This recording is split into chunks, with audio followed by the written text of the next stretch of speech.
Good evening. Welcome tonight to the webinar on what, why, how, the power of open-ended questions. We want to thank you all for joining us tonight. We have quite a few attendees from just about everywhere. Um, we are recording our webinar tonight, and if you logged on early and you saw a PowerPoint presentation in the handouts, we realized that it was a PowerPoint format rather than a PDF. So that handout will be available or is available as of now on our website. So if you did not get it or you got the PowerPoint version and can't open it, we do have a PDF version and you will be able to download that after the webinar. We're sorry for that confusion. That was my fault. But anyway, tonight Beth is going to be doing some training on our topic, and we've got quite a lot planned for tonight. So we're going to get started, and I'm going to turn it over to Beth.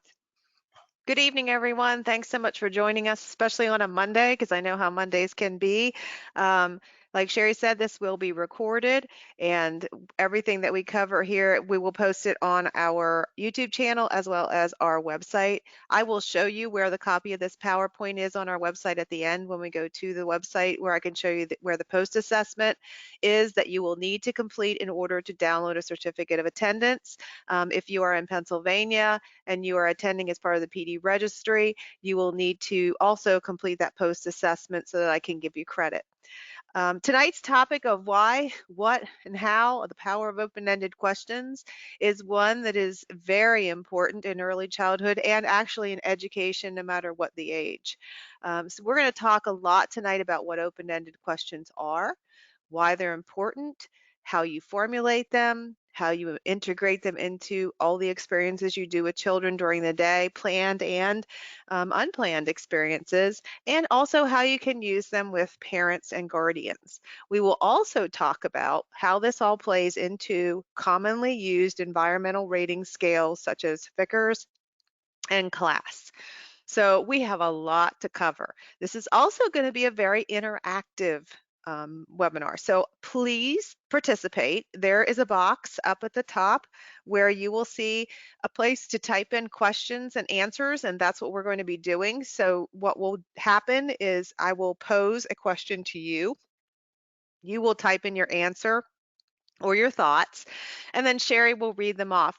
We have a lot of people on this webinar tonight, so if we don't get to reading your response, please don't take it as any type of criticism that your idea was not great. It just, we don't want to run out of time.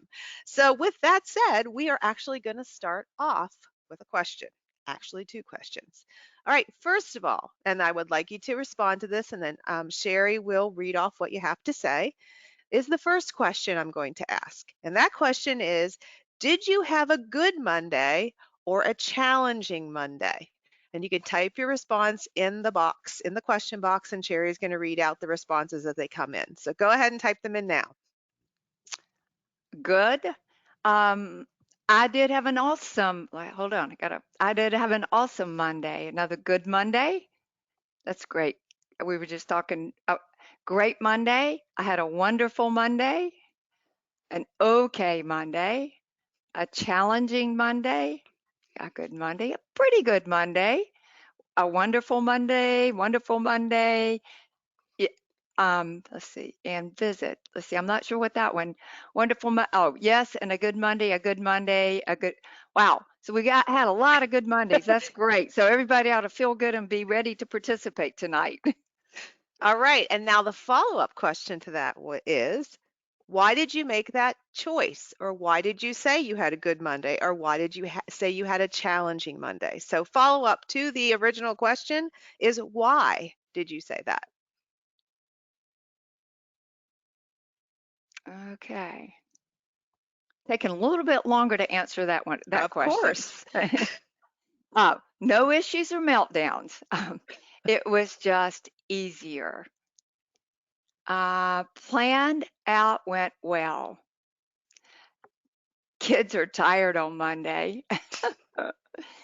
The kids were so nice and played without fighting. Another no meltdown. I enjoyed my Monday. There were a lot of there were a lot of challenging behaviors. Now, we're not matching the first answer with the second. We're just looking at your responses.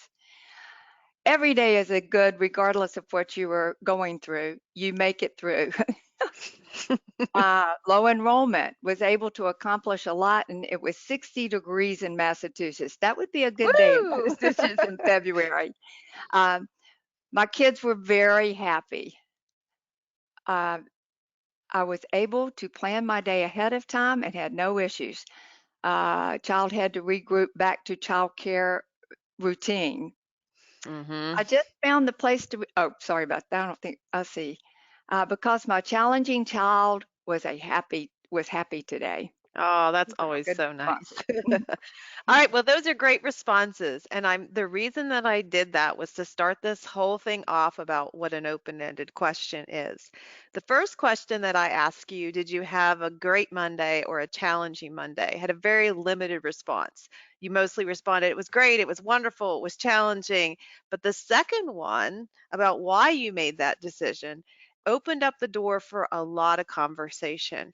You know, some of you mentioned that for the last one, for instance, that it was a great Monday because your child that has challenges had a great day. I could go on and on with you about that. Like, well, what challenges didn't they have today that they normally have? And why do you think this Monday was different than maybe a Monday before? Or what was different today than that maybe might have helped him or her not have as many challenges?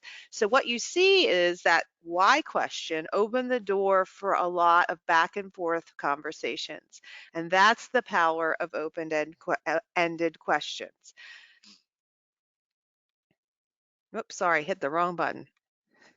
Okay, now my computer's not behaving itself. Okay, we need to go forward. Sorry. There we go. Oh, now I went too far. It must be a technologically challenged day. You're going to see all the things we're going to ask. All right, I'm going to start this all over again from the beginning because I hit the wrong button. There we go. All right, so which questions in this list do you think open the door for back and forth conversations? There are 8 questions. I'll give you a hint.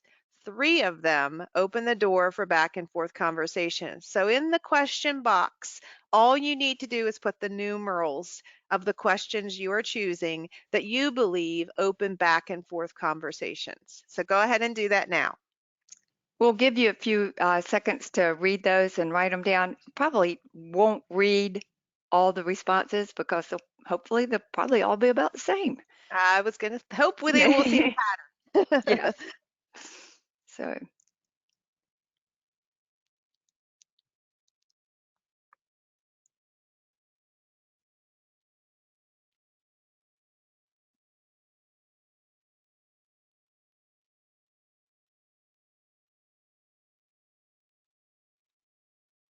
okay.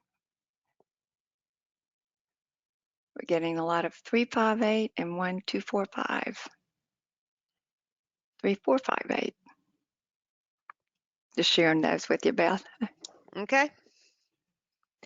You can kind of give us overview of which numerals you think are winning in the as they come in.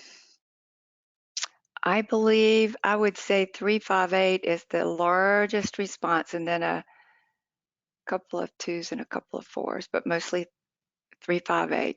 All right, great.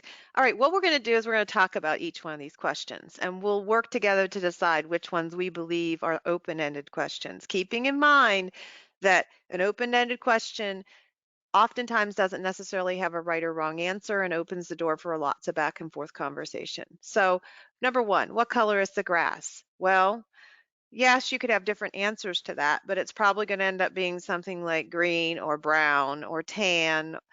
There's a very limited answer there. It's not going to open the door for a lot of conversation. Number 2, who do you know that likes to eat pizza? Again, you're probably going to get a response like me or my sister or my dad or my aunt or my dog. Again, a very limited answer. Now, you could expand upon that and ask some open-ended questions to make it an open-ended question, make it an open-ended discussion, but right now it's pretty closed. Number 3, what do you think is going to happen when you add that block to the top of the stack? That is an open-ended question because there's not a right or a wrong answer. As an adult, we know about gravity and we know about physics and we know about what's probably going to happen, but even we do not know exactly what's going to happen. But the point is the child is making a prediction about what they think is going to happen. So that's going to open the door for conversation because you can ask that question, then follow that up with, why do you think that? That's actually two open-ended questions backed one into the other. Number 4, what did you eat for dinner last night? Again, pretty close. Spaghetti, meatloaf, chicken, tacos. It's going to be a pretty limited answer. You could expand upon that and say, well, what did you like about the dinner you had last night? Or what didn't you like about it? Or if you could make your own dinner, what would you pick? And then you can turn it into an open-ended conversation. Number 5, why do you think ice melts when you put it in the sun? Open-ended. Again, because the children are going to be thinking and sharing their ideas about what they think is going to happen. They're making predictions. You can follow that one up again with, why do you think that? Number 6, what is the name of your dog? You're going to get a pretty one-word answer on that one, unless the dog has a very long name. Where is your coat? You're probably going to get, I don't know. That's what happened with my children most of the time. I don't know where I left it.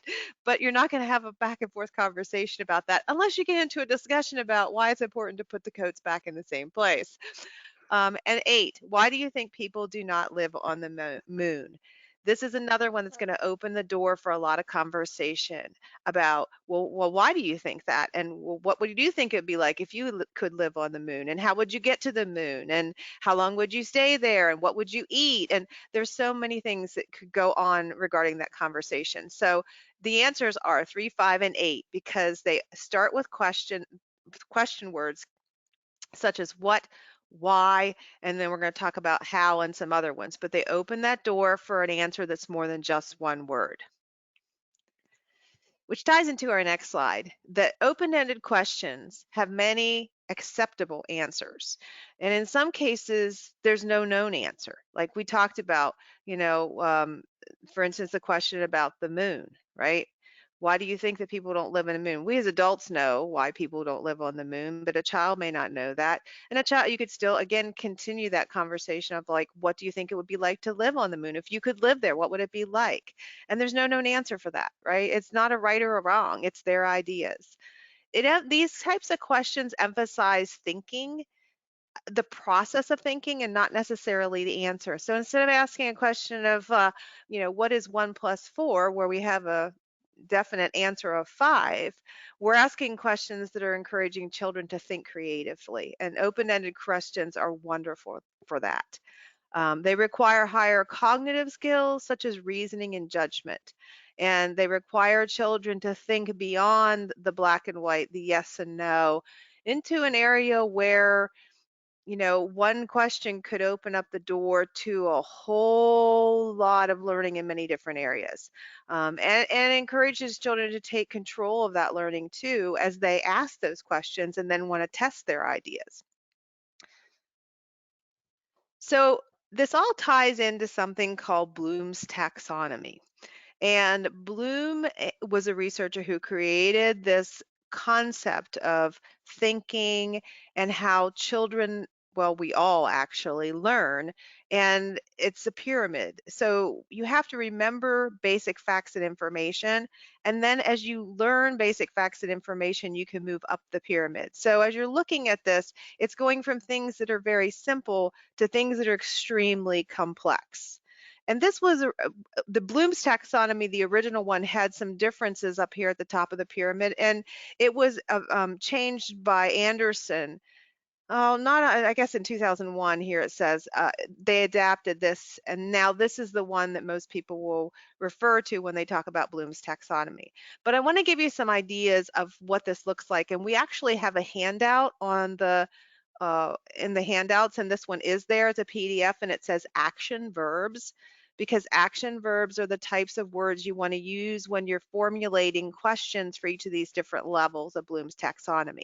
Now, that all said, when you're working with very young children, okay, they're going to spend a lot of time down here because developmentally, they're not ready to go all the way to the top of the pyramid yet.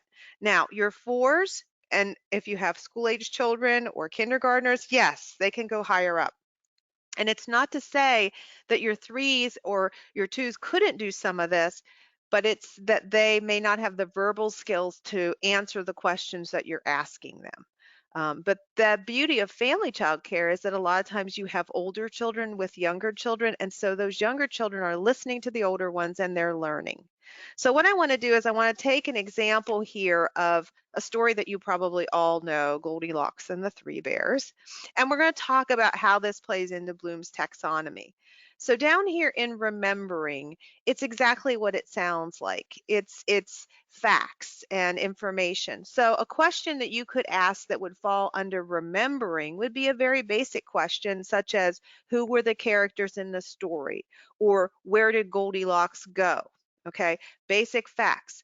Are those open-ended questions? No. But they're important questions because they help you evaluate whether or not a child understood the story, the basics of the story, okay? Then you move up to the next level, which is understanding, and you might ask a question like, why did Goldilocks choose Baby Bear's bed? Or why did the three bears decide to go for a walk? Again, for these questions, there is a right or a wrong answer, right? The three bears decided to go for a walk, it says in the story, because their porridge was too hot and they needed to cool down.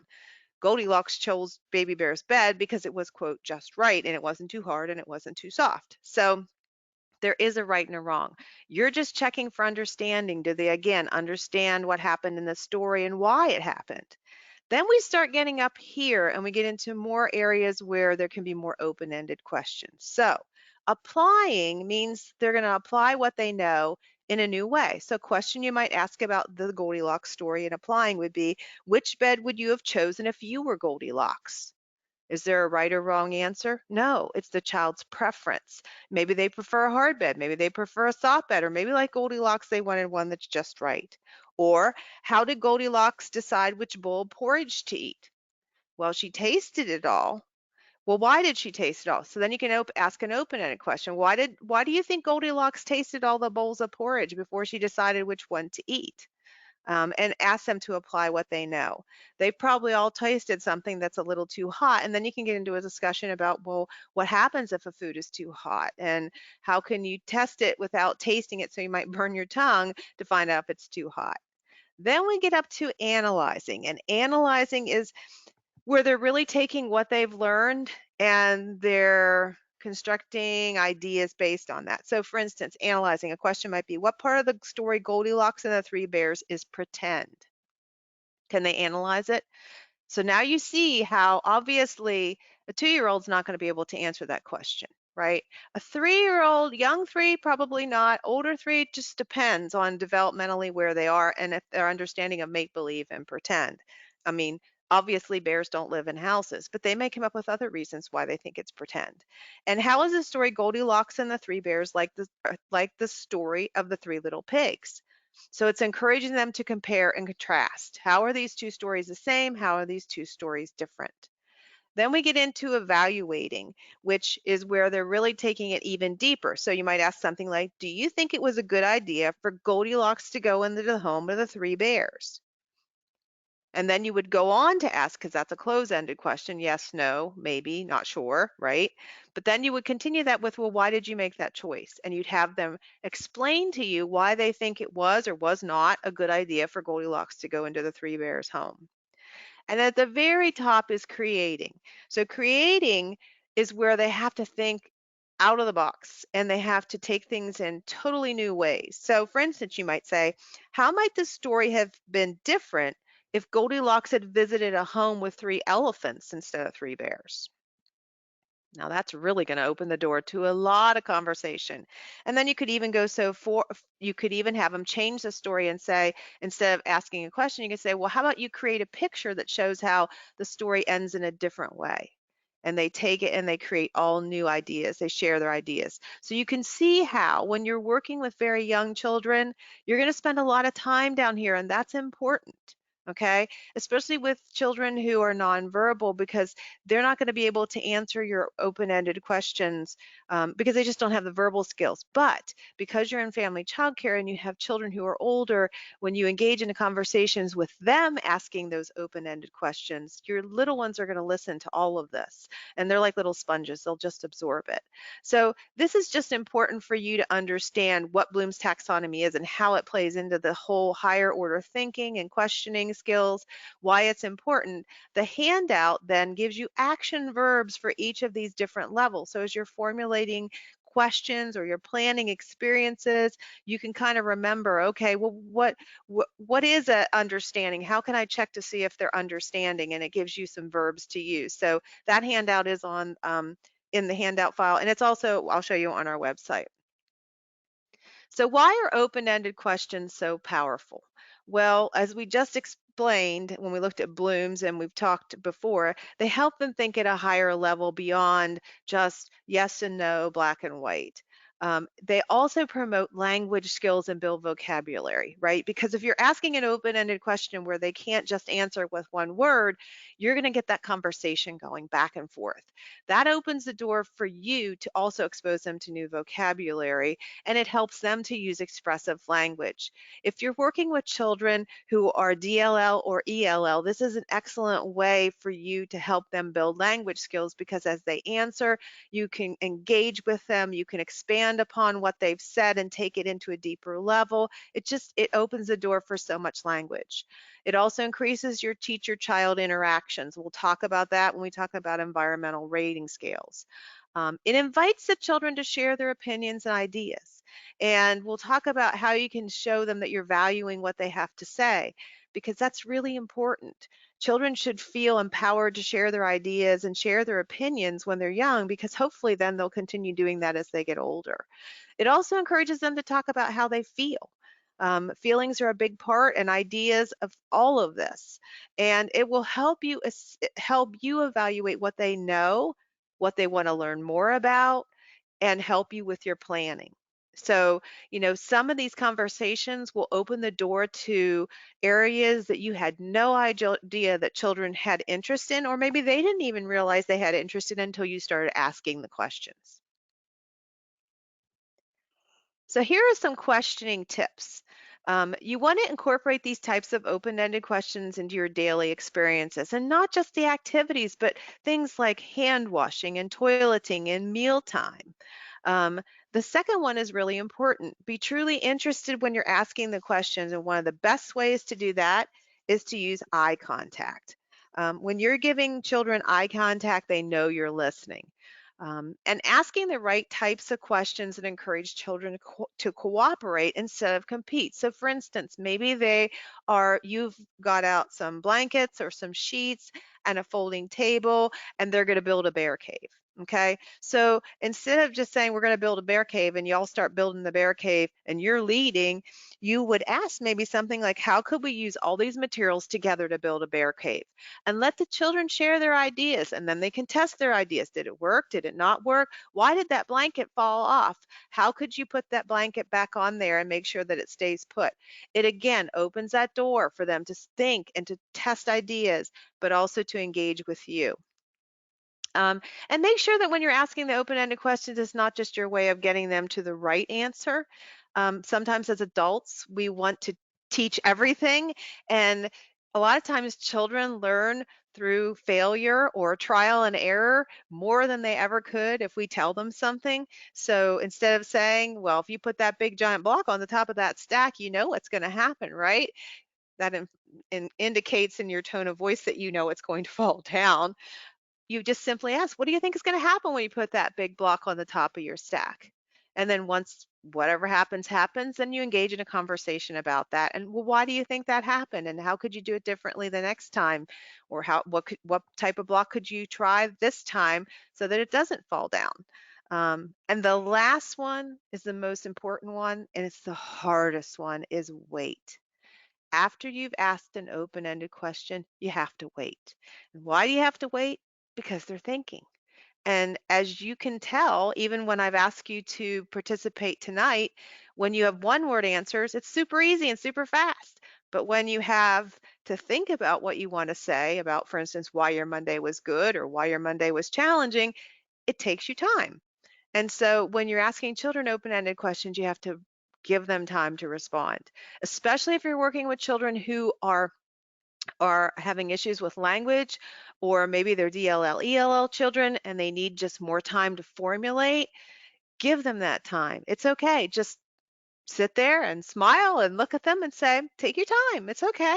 Sometimes it takes a while to find the right words, but give them that time. That's really, really important. All right, before I go on to asking questions during free play, I want to stop for 1 second and see if any of you have any questions regarding what we've covered so far. You can type them in that same little box.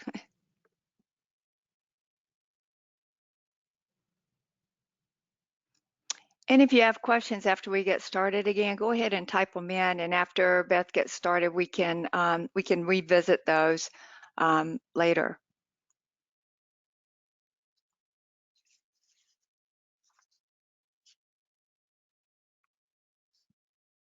No questions so far, Beth. So Okay, great. All right, well, we're going to continue because you're going to be participating here in just a second. So free play is a great time to engage children in back and forth conversations, and open-ended questions are a wonderful way to do that. Again, encouraging children to make predictions. What do you think is going to happen when you X, Y, and Z? Okay, encourage them to stretch their thinking. You know, you put that car down the ramp and it went really, really fast. How could you position the ramp so that it would go even faster? Consider cause and effect. Water play, sand play. What do you think is going to happen when you do X?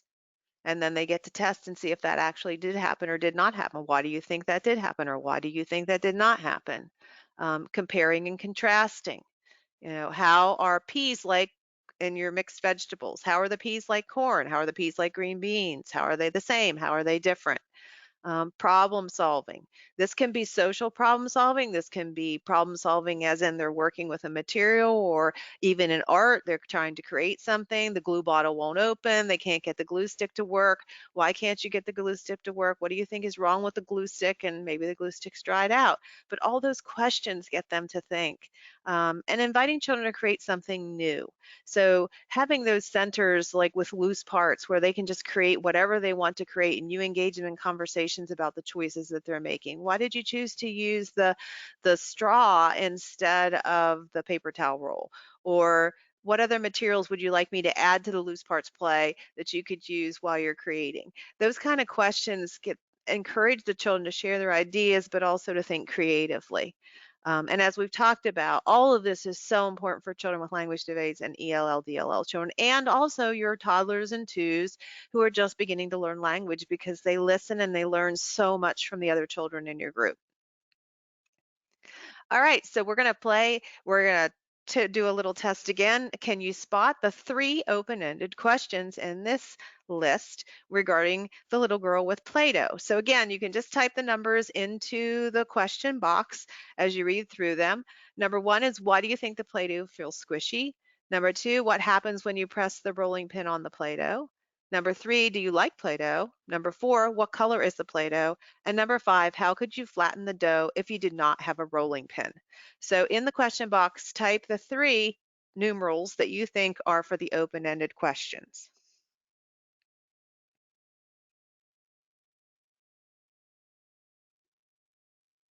whoops, I forgot to unmute myself. We're getting some answers. 1, 2, and 5. 1, 2, and 5. 1, 2, and 5. Good. 1, 5, and 2. But good. That's predominant answers. I was to say, I think we have a consensus. Yes. Very good. Yes. 1, 2, and 5 are all the open-ended questions. You're getting good at spotting them now. Again, because they're the type of questions where there's not a right or wrong answer. Why do you think Play-Doh feels squishy? You're gonna get all kinds of answers to that, I'm sure. I mean, as an adult, right? We know why it feels squishy, but we don't, do we? I mean, unless you're a chemical engineer, I guess I wouldn't be able to explain exactly why it feels squishy. And how could you flatten the dough if you did not have a rolling pin? That is a way for children to take their ideas and test them. They may come up with all kinds of ideas, but again, wait, give them time. So now what I would like you to do is see if you can come up with your own open-ended question that you could ask this little girl as she's playing with the Play-Doh. Not one of the ones that I've given you, 1, 2, and 5, but a different one, and type it in the question box, and then Sherry will read them out to us. And take your time. Yep, we know this is going to take more time than a yes and no, or a 1, 2, and 5.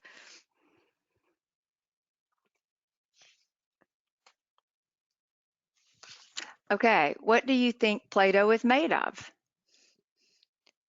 That's pretty open because it'd have to be very creative. That is. If you push harder, will it get bigger? Mm. Can you make an animal shape? Again, being very creative with them. Let's see. What do you think What do you think happens when you use a star press tool on the Play-Doh?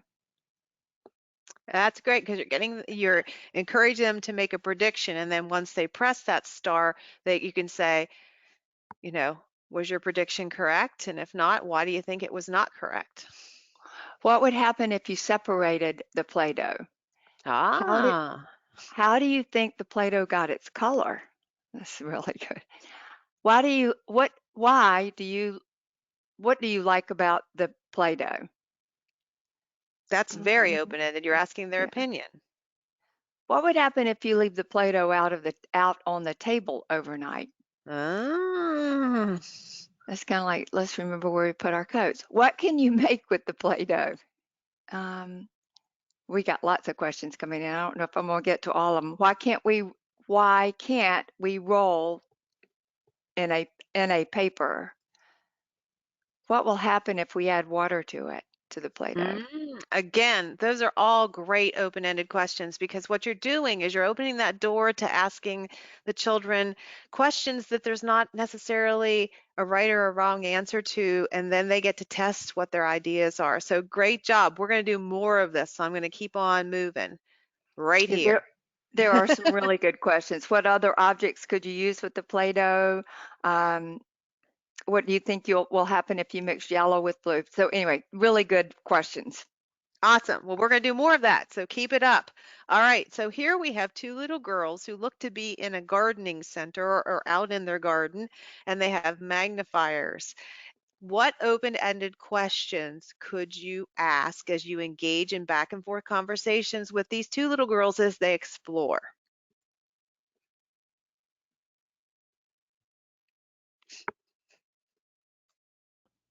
Okay, what kind of animals do you think you will see?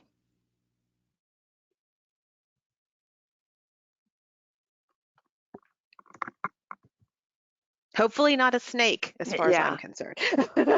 this is a good. What are you looking for? Perfect. Open-ended Yeah. question. What do you see? Again, open-ended question. You can't tell what they see. What kind of things are you looking for? Excellent. What kind of flowers do you think are growing? Mm. Is the item larger or smaller? Oh, when they use Um, the magnifier. yeah. Okay. Can you tell me about the different shapes you see in the plant? Why are they different? What happens when you move the magnifier closer? That's a really good one. Excellent. Um, how how is the magnifying glass helping you to see? Do things Excellent. look different through that glass? And why do you think they look different? So perfectly, that's a paired up. So when you ask, read that one back again. What did you say, Sherry? I forgot already. Oh, and I moved on.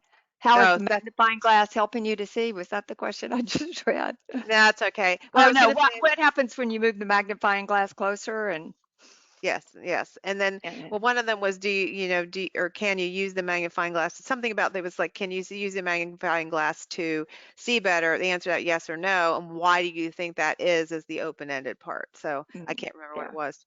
too many good questions and I answers. know, and I keep moving forward. I keep reading. Sorry. Do you think these are flowers or vegetables that they're looking at? And then you could follow that up with, why do you think that? Yeah.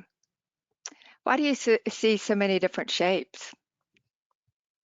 That's a good question. Yeah. And how do you think these plants grow? Excellent question. What is the difference between the cabbage or carrots? This is growing at the same. Somebody knows their plants. Yes. I see the kale. Okay. I think over here we've got, it looks to be like kale or cabbage over here and And carrots. there's And tiny carrots. Yeah. Good that job. might even be mint. I don't know. I'd have to look. Anyway, those are all good questions. Excellent.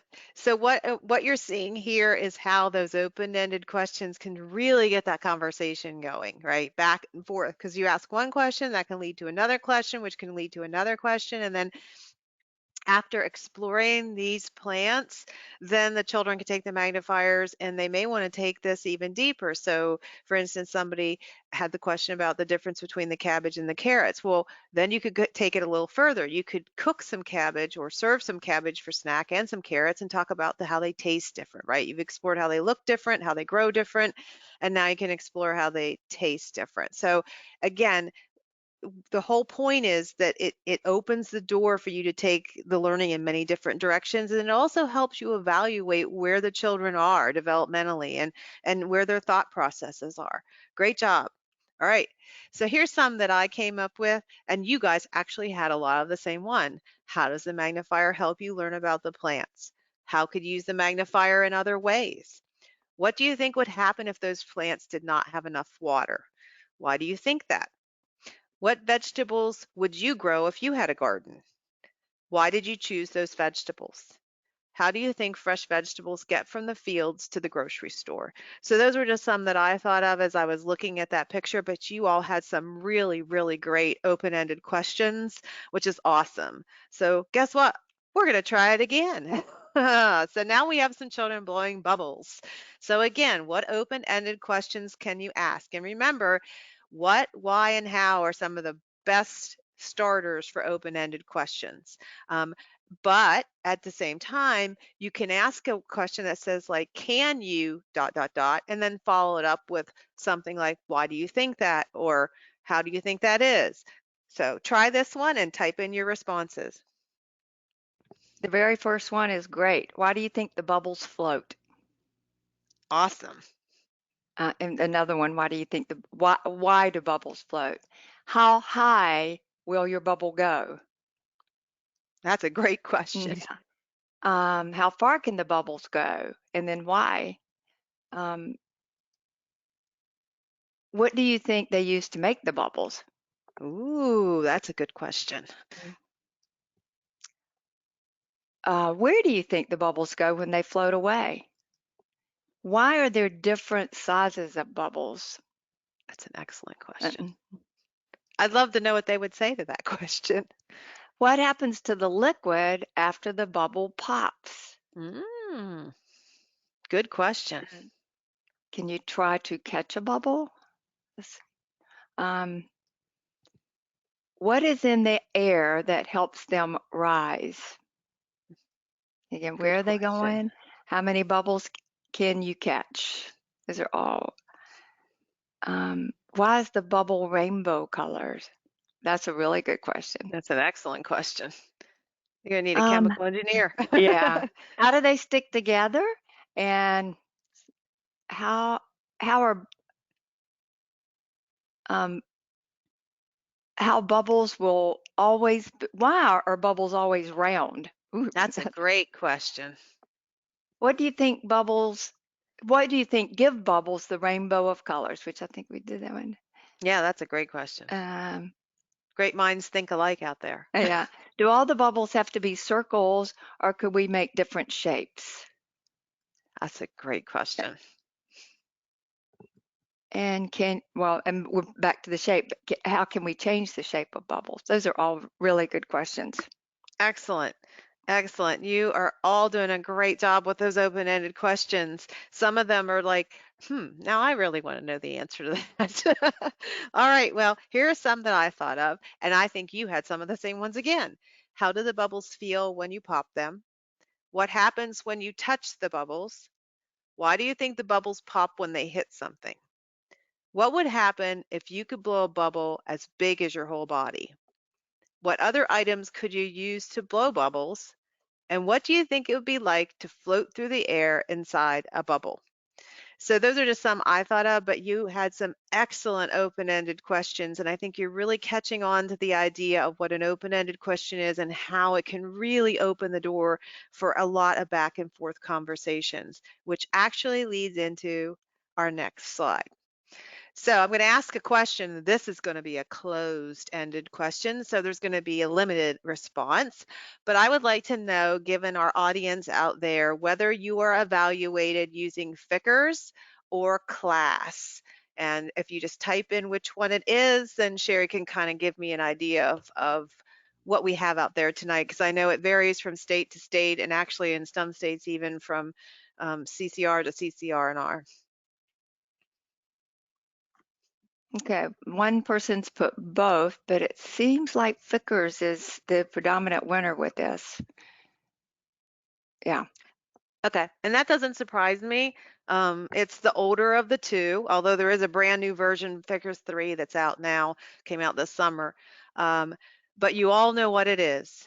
And then I would like you in one word to just give me one word that describes your opinion of that.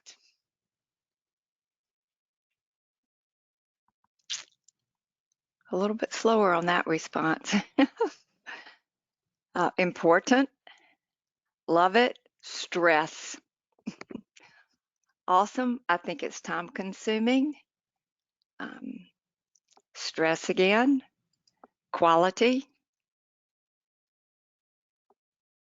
excitement, interaction, improvement.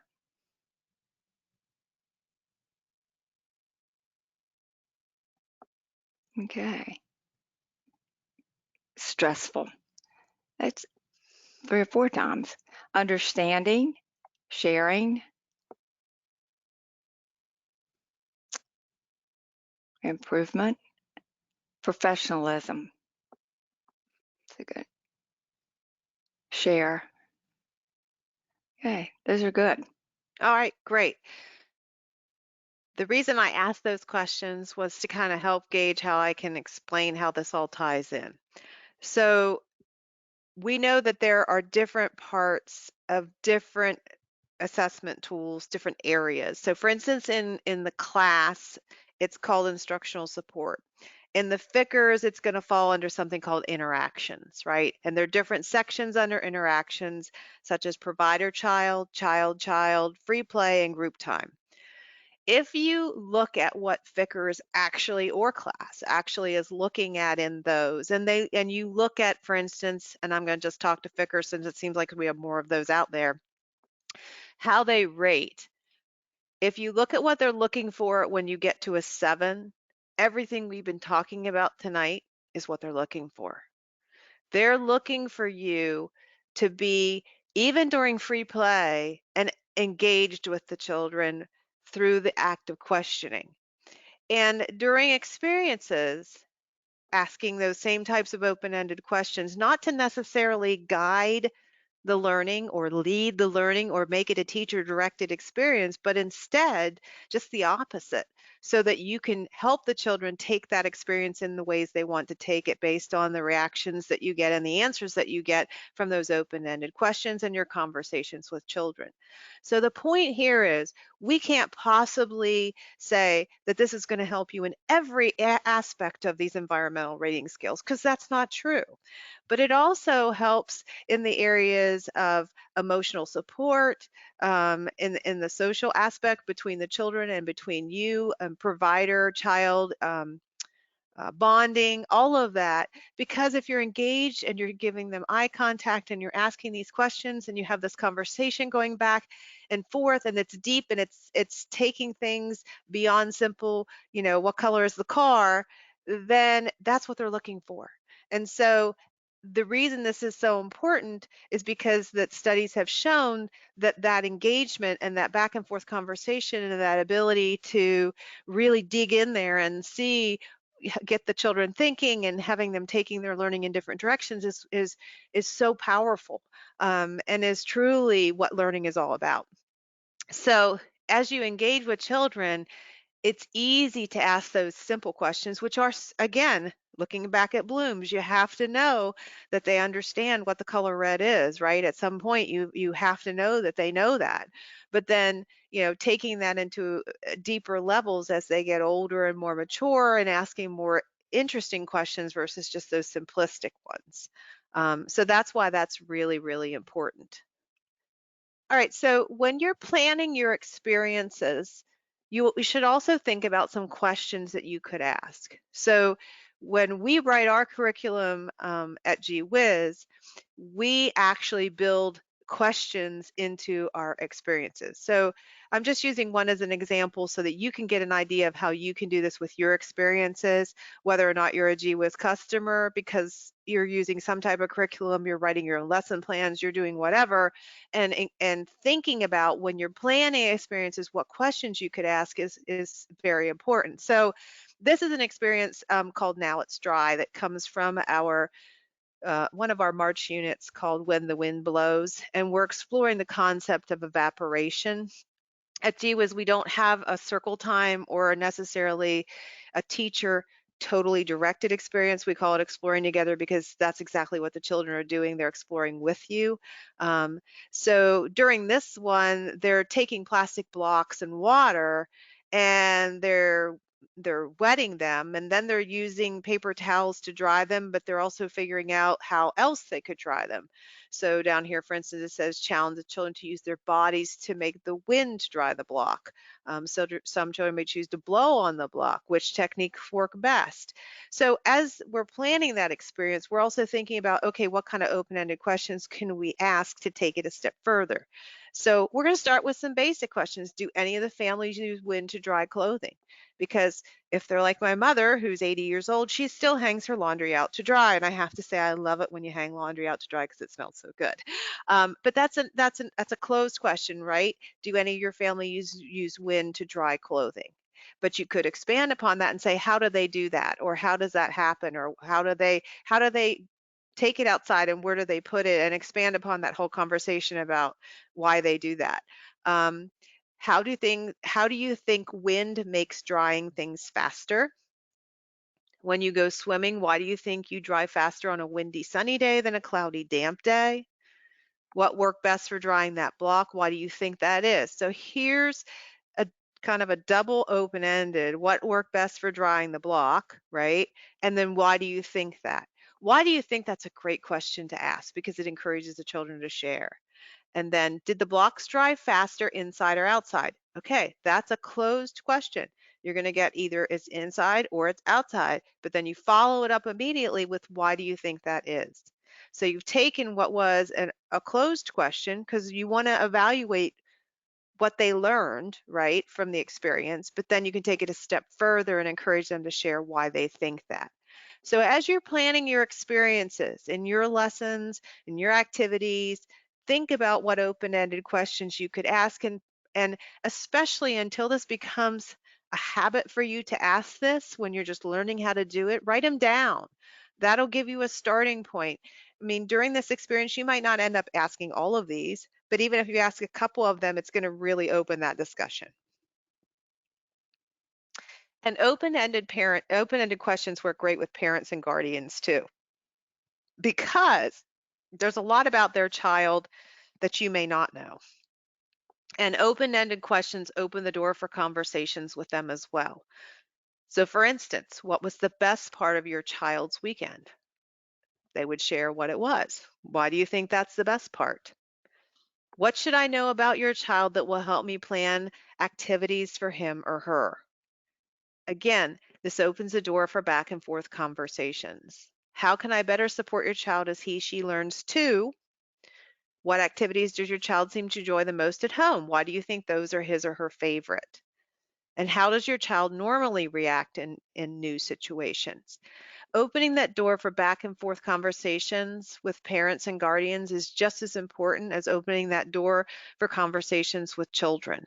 The more you know about a child, the better you can plan experiences, help him or her work on an area that might need some um, more reinforcement, take things a little deeper in areas where there's a strength or an interest. So asking those questions of parents and guardians is just as important. So what I would like you to do right now is think of a question you could ask a parent or a guardian that would help you open the door for a back and forth conversation so you could learn more about the child, and type that in the question box.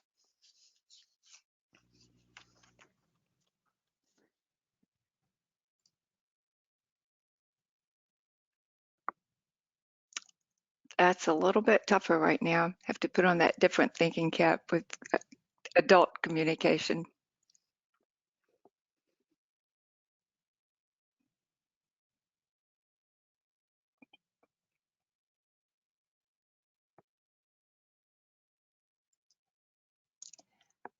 Define your child with your own words.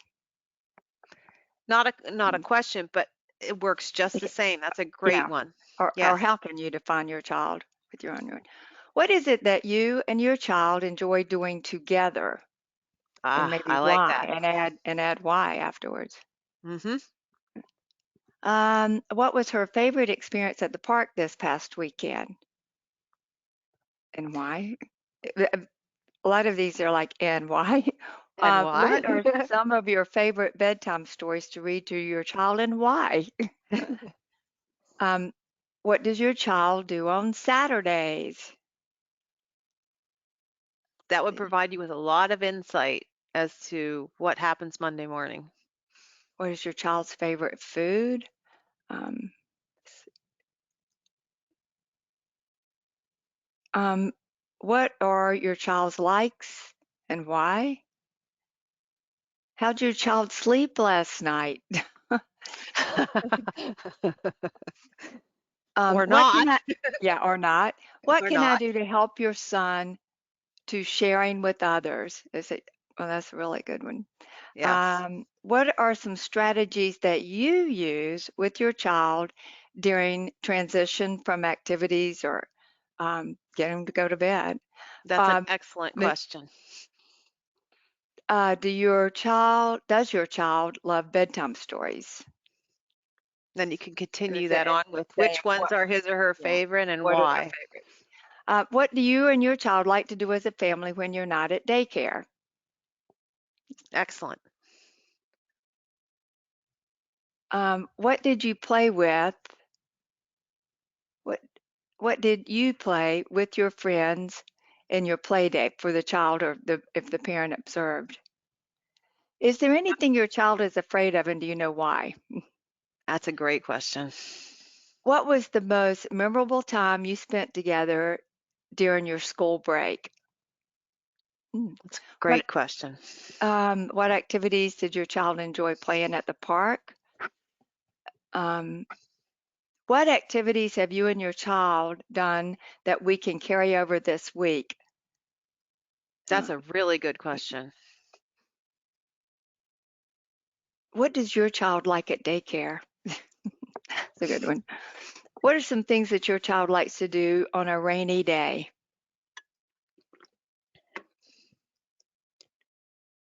Oh, what are some of your family traditions? That's a great question. Mm. Did you Especially when try you're some? enrolling new families, that would be really Yeah, important to know. yeah. Did you try something new and exciting this weekend with your child? These are all good questions. Very good. See, the Mm. point there is that asking those questions of parents and guardians can again open that door for conversations that will then help you as you plan experiences for children, deal with issues that may be arising. Um, it's just a wonderful way for you to gather information. And open-ended questions are a wonderful way to do that, not just with children, but with the parents and the guardians as well. Great job. All right, so now it's your turn. what are your questions related to open-ended questions, why they're important, how you use them. This is your time to share maybe how you've used open-ended questioning, how it's helped you. And if you would like us to try to unmute you so you can share your thoughts and everyone can hear you, we can try to do that. It's just you need to either be on your phone dialed in via the telephone or using a headset probably plugged into your computer for it to work the best. But you can try raising your hand and Sherry can try unmuting you and we can see if it works. Sometimes it does and sometimes it doesn't. We just know that it works best with a headset and a mic plugged into the computer and or calling in via the phone. But you can also just type your questions in as well or your thoughts. I want to open this up right now and then I'm going to show you where to get the PowerPoint and I want to go through some of the handouts too. Okay, so if you raise your hand and you would like to talk for the whole group to hear, I will try to unmute you, but I'll let you know but most everyone is using their computers, which means you're not using a phone and maybe not even a mic, so that can make it tricky. But we could try. Yeah. Okay, no hand raised, and we don't have any questions typed in right now. Again, too, though, if you have questions about this webinar after the webinar is over with, you can always send them to customer service or to Beth or to myself, but customer service at gwizeducation.com. We try to respond to those as quickly as possible. Or bsmith at gwizeducation.com or smayberry at gwizeducation.com. Okay.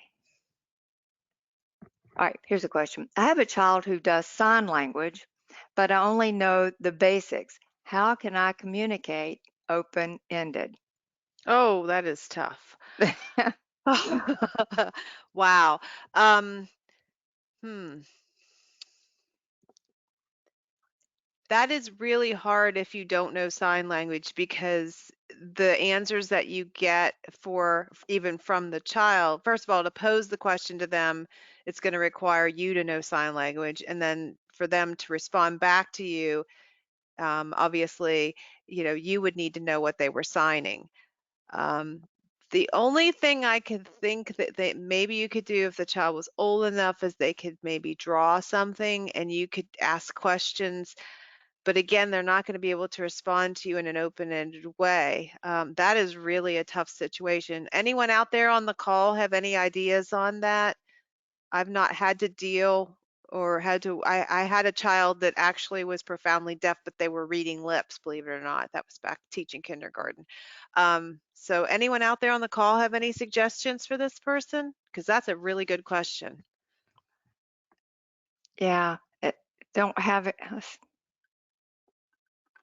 Oh, I think this is a response. I use the pictures on the wall. So I guess they point, but it is an easy pictures. Another answer is easy pictures, but it is tough with the open-ended. Yeah. The only thing that I could think that you could do, like I said, when they're a little bit older, you know, if you're asking them to say, for instance, like you were at the question about Goldilocks and the three bears, what would happen if it was three elephants and three bears? They could maybe draw a picture and you could describe what you see in the picture, but that's a really tough question. I think honestly, that is a question I would take to my quality specialist and say, I really want to engage this child. I want to be sure that I'm providing them with the opportunity to share their ideas and think creatively, but I don't know sign language, so how can I do that effectively? They may have some suggestions. One other suggestion could be role playing, having the Yes. child role play, because we have a lot of people answering pictures, but children love to role play. Yeah, so maybe they could act out or show you for some things, like, but that's a tough one. Uh, Another good question. What is the best way to react to the answer, I don't know, when asking an open-ended question? I don't know, but with my own children, the I don't know is a cop out. I hate to say it.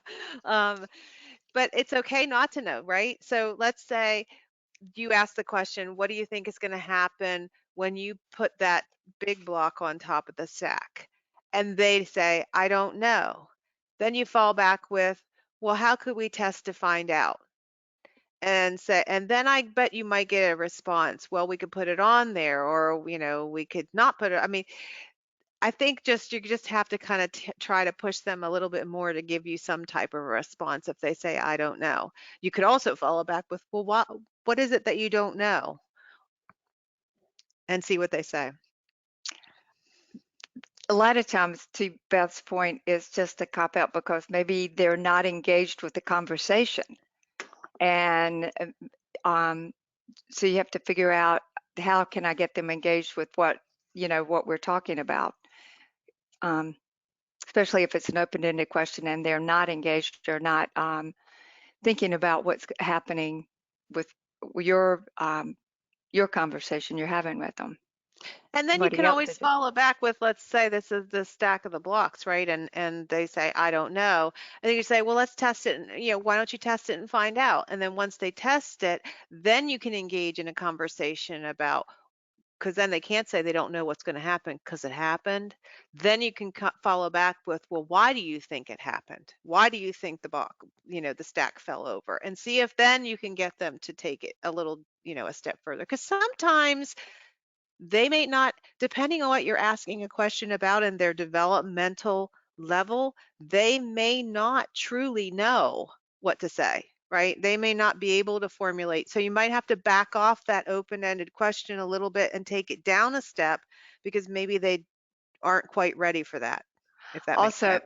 another point that you made earlier is maybe they feel like they have to get the answer too quick, and they need to be comfortable in taking their time and thinking through what they want to say. That's exactly true. And you can say to them, it's okay to take some time and think about it. Here's a That's very okay. Here's a very good question, totally different. How can you use an open-ended question with a child, always pretending to be a monster every day, always seeing monsters? That's, that's a good Wow. question, only because I had a child that every day her mom had to tell me whether she was a dog or some sort of animal, a horse, or maybe a character, and she never came out of that role that day, ever. If she was a dog, she would only answer with a bark. I hope she decided to become an actress. I don't know, but that Okay, was tough. so they only want to read that This question back again. monster. It's how can you use open-ended questions with a child always pretending to be a monster every day and always seeing monsters? Hmm. That seems like a question maybe to ask the parents the open-ended question about why their child is so ingrained with monsters, and try to get some insight into why the behavior is happening. I mean, you could play along with it and say, you're asking the monster the question. What would the monster say to X, Y, or Z? But I don't know. I kind of want to know what's precipitating this whole thing with monsters, Hmm. and from the parents' point of view, and figure out what's going on there. Um, That'd be but a I would, great open-ended question for the parent too, to yeah, ask them how they deal with that at home and what do they do with communication. right, right. So those are good comments. Um, no hands are raised, so I'm assuming, I'm not sure that the muting would work, but anyway, those are some really good questions. Um, Okay, what I'm going to do now is I'm just going to get out of this PowerPoint. We'll have time for questions again at the very, very end, but I want to get out of the PowerPoint and I want to show you a couple things. I want to show you where the copy of the PowerPoint is. I want to show you where the post assessment is that you need to complete in order to, in Pennsylvania, get your hours for PD. And if you're not in Pennsylvania, you have to print your certificate of attendance. My tongue was tied. And I also want to show you the handouts that go with this presentation. So just bear with me 1 second while I get out of this. well, you And get out of that, Beth, and I just wanted to share with the child with the always wanted to be the monster. Um, if you do approach the parent about why you think that child may be having that behavior, make sure it's a very positive communication with that parent. That it's, let's work on this together and not um, a negative way to approach them. My guess is that they're probably just about as frustrated as Yes, you true. are. My son went through a phase of being Chang from Mulan, where he had to wear his what little hairy head in a ponytail and wear a red cape all the time. So, they go through these phases, and a lot of times they don't last that long, but it is good to all be on the same team and try to figure out how you can work best together, because maybe Yeah. you'll find something that works really well during the day that you can share with them that they can use at home, and they have something that works really well at home that they can share with you during the day. So anyway, I know we have a lot of people on this webinar tonight that are not maybe familiar with GWiz, so I wanted to take you to our website so I can show you where all this information is regarding this webinar, as well as all the other webinars we have done in the past that we have recorded. Um, for those of you who do not know, GWiz Education is a company dedicated to family childcare. That's all we do. Everything we create, from our curriculum to our freebies to all of our materials and our information, is related to family childcare. So all you need to do is go to gwizeducation.com. And first, I'm going to go to where you can find a copy of the PowerPoint, and I want to go through the handouts with you. So over here under our support tab, you're going to see webinar training videos live and recorded. I'm going to click there. And you do not need to be a customer to get to this, by the way. So I'm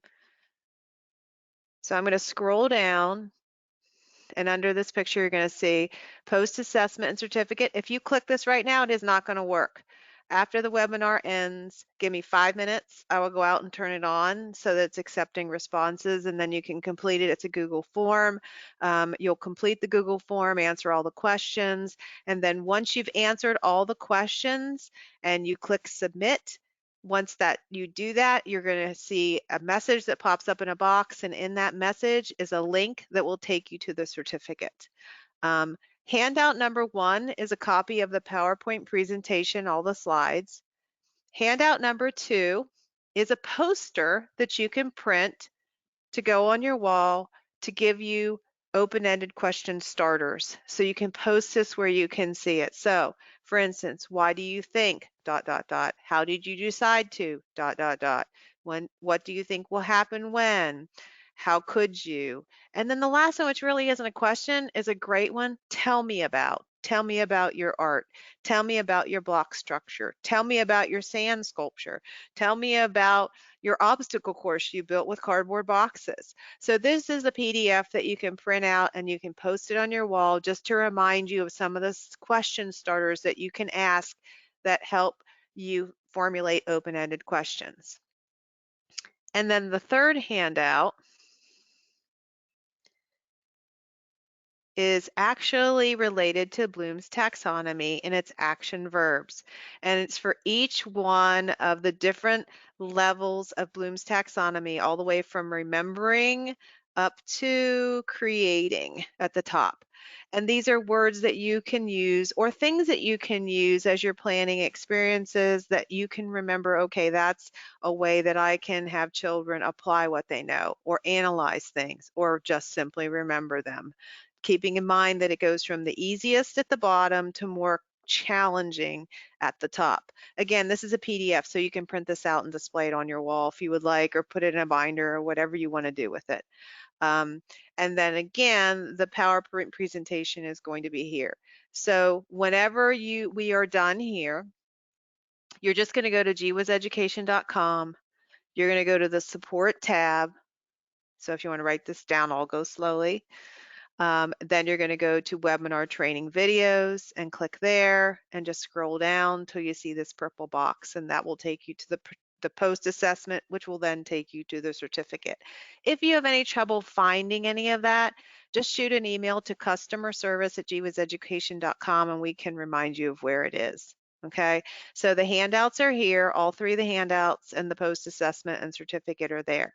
Then if you keep scrolling down, we at GWIS have something called the GWIS cohort. And for those of you who are on maybe the first webinar you've joined with us, the cohort, we do webinars all the time that are free for providers, and they are all down here. So if you just keep scrolling down, the one we did last month was an introduction to GWIS. So if you're not familiar with who we are, how our curriculum works, you can watch this webinar. If you are a customer and you need a refresher about all the components and how you use them, it's a great refresher for that as well.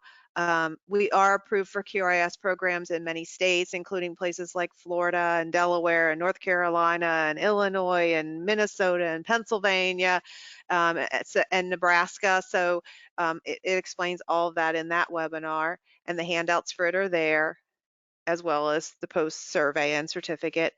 We did one in the fall called Making Math Meaningful. You can find that there. And as you keep scrolling down, you'll find more webinars. These are all also on our YouTube channel, which is, if you just Google GWIS Education Curriculum for FCC YouTube, you will find our channel. We have all kinds of videos on there, but all of these are on there as well. So again, I'm just going to take you through that process so that you can remember how to get to the handouts and the post-assessment. You're going to go to support, then you're going to come over here and go to training webinars. You'll click on that, and then all you have to do is scroll down, and from that point on it's pretty self-explanatory. Okay, so that's how you get to all of the materials that were for tonight's presentation regarding open-ended questions. We have a lot of resources on our website that are free to everybody under the FCC Tools tab. If you want to learn more about our curriculum, we have all kinds of things here related to our curriculum. But what I'd like to do right now before we wrap up, because I know everybody's tired, it's after 8 o'clock, it's been a long day. I want to see if we have any more questions that I can answer regarding open-ended questions, or if you have any questions regarding GWIS that I can answer before we wrap it up for this evening. There was one comment that came in. Let's see. Oh, that I just wanted to share. For some ideas, I laminated some calendar pictures and wrote some open-ended questions on each picture. I'm thinking that was a kind of a prop for the teacher, which is a great idea. The three handouts that you saw, if you logged in early, you saw 3 handouts. And now there's only 2 because we realized that one of them was a PowerPoint rather than a format that you could open. All 3 of those are on that page where Beth just showed you. So you don't have to worry. They're not different. Right. So if you don't download them from the webinar, it's fine. You can just go to our website and they will live there. They're not going to disappear or anything. Now, that being said, I do believe there were some quality specialists that might be on tonight that were signed up to be here. If you are a quality specialist and you are on this webinar and you would like the PowerPoint, the actual PowerPoint, so that you can do some training with it with your providers, just email me, Beth Smith, at B as in boy Smith at gwiseducation.com, and I can get that to you. Okay.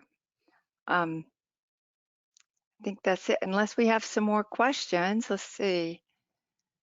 Again, that certificate, you have to complete that post-assessment before you're going to, and then the final link will be for the certificate that you can download, the certificate for participation. Right, and remember, give me a few minutes because what I have to do is I have to activate that post-assessment. Once this webinar is wrapped up, I will activate it. Now, this is being recorded and it will be posted right where it is right now under this webinar training videos on our website as well as our YouTube channel. So if you're listening to this later as a recorded version, you will want to go to our website to find all those to find all the handouts just like you would otherwise, and to get to the post-assessment. It will be live if you're listening to it recorded. So after tonight, in a few minutes, it will be live and it will stay live.